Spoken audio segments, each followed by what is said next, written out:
नमस्कार, आकाश मराठी न्यूज मध्ये आपल्या सर्वांचं स्वागत आहे। मी संसदेत बोलण्यासाठी उभा राहिलो की लोकसभा अध्यक्ष निघून जातात, राहुल गांधींचा आरोप। बिल भरा नाही तर बत्ती गुल। 25 दिवसात महावितरणाने 29,000 पुणेकरांच्या लाईटच्या मीटरचं कनेक्शन कापलं।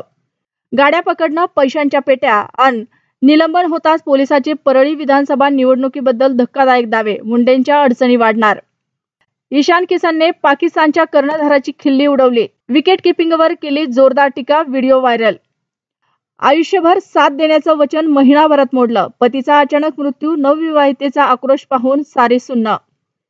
आरोग्य व्यवस्थेला भ्रष्टाचाराची कीड, येरवडा मनोरुग्णालयात कोट्यावधीचा झोल। 2017 पासूनचा गैरव्यवहार उघड। मुंबईतून क्लीनअप मार्शल पूर्णपणे हटवले जाणार। लाचखोरीच्या वाढत्या तक्रारींमुळे निर्णय। संतोष देशमुख हत्या प्रकरणात मोठी अपडेट। सुदर्शन घुलेसह तिघांच्या कबुलीने केस निर्णायक टप्प्यावर। त्याला 2 व्यसनं होती, एक बाई आणि दुसरं समोर आली। साहिलची आजी सांगितलं सौरभच्या हत्येमागचं कारण। देशातील या 2 मोठ्या बँकांवर रिझर्व्ह बँकेची कारवाई, ठोठावला लाखोचा दंड। ग्राहकांवर काय परिणाम होणार? मोदी सरकार ओला उबेर सारखी टॅक्सी सेवा सुरू करणार। कॅब ड्रायव्हर्सना थेट फायदा मिळणार, अमित शहांची घोषणा। धन्यवाद कुणाल कामरा, मनसेच्या नेत्याने मानले आभार, शेअर केला तो व्हिडिओ। 1 रुपयाऐवजी सुटसुटीत पीक विमा योजना आणणार, कृषी मंत्री माणिकराव कोकाटे यांची घोषणा।